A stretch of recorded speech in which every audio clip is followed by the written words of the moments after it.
Hello and welcome everybody, I'm Bavarian and today we will look into a great mod that was released literally just today actually. A mod that fits the game so well that you won't play without it again and yet does so much that you will hardly believe it until you play it yourself. I am talking about the mod called Catholic Trinity. Catholic Trinity is all about more flavor, more mechanics and more Pope. It's a spin-off stemming from the beloved mod Kingdom of Heaven, which lets you play in the era of the Third Crusade. In this mod, Catholic Trinity, you will find Antipopes, investiture systems, papal elections, Sainthood and even a playable Pope. Now, whether you have played Kingdom of Heaven or not, there must be one thing that you should absolutely realize. The modders behind these projects are dedicated and equipped with a very particular set of skills. Their work looks insane, and trust me, it actually is. You will be able to see this in action in the Catholic Trinity mod as well. Catholic Trinity, despite everything it does, is a fairly lightweight mod that I recommend for your Vanilla Plus playthroughs together with many other mods. Not only is it ambitious in its mechanical goals, it can firmly be placed in the corner of mods that take nothing away and simply enhance your overall gameplay experience. The biggest features of the mod must be its papal elections and anti-pope mechanics, so let's start right there. If you have played Crusader Kings 2, then this will seem quite familiar to you.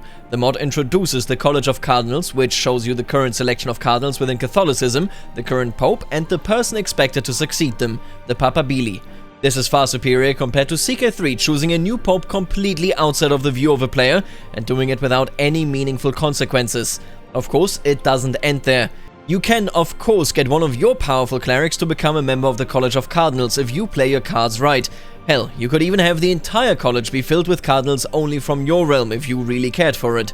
The election process to become a cardinal is quite straightforward and you can actually see every single factor explained in a handy tooltip. Frankly, this tooltip is my favorite feature of this mod. Thanks to this tooltip, it is absolutely clear why things are happening. CK3 currently does not make it easy to explain calculations of modifiers and such for our modders, but they get the job done as you can see.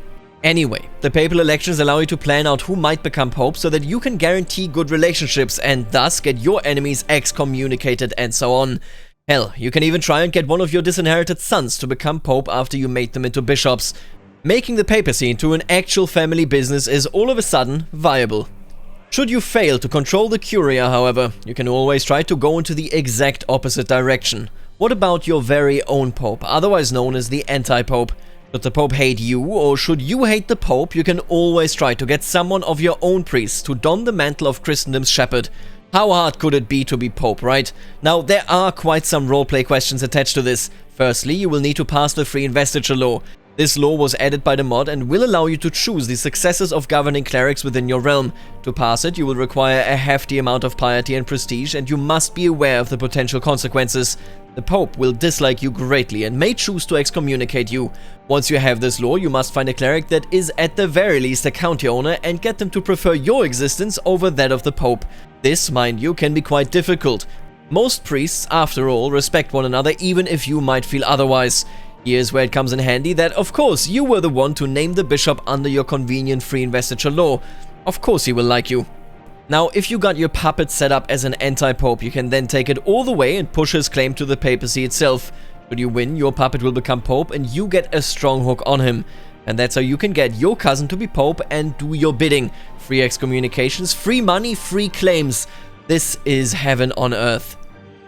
However, let me warn you right here. The Pope, initially, will get a -50 opinion modifier on free investiture even being your realm's law if you pass it.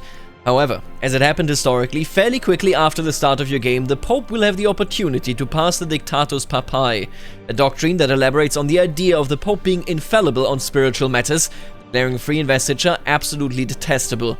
The result? A whopping -150 opinion modifier, should your realm follow the free investiture principle. This is, dare I say it, the first time that anybody playing CK3 would ever be at a meaningful risk of getting excommunicated. It really is not that big a factor in vanilla. It's not just the excommunication, however.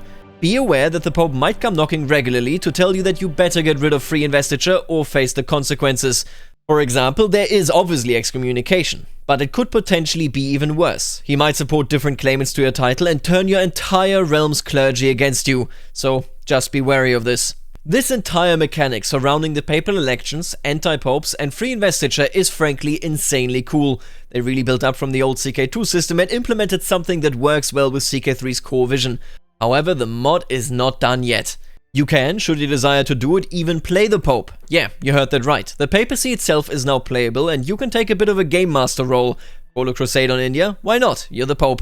There are also exclusive events written by the one and only CybrexKhan, the creator of the Rise and Viet mods.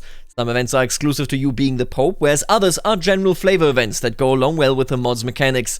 It really has to be said though, mechanically this mod is an absolute beauty, but they did not ignore the flavor. The team behind this mod, which got much help from the team behind Ecumen Divided as well as CybrexKhan, decided to deliver the full package.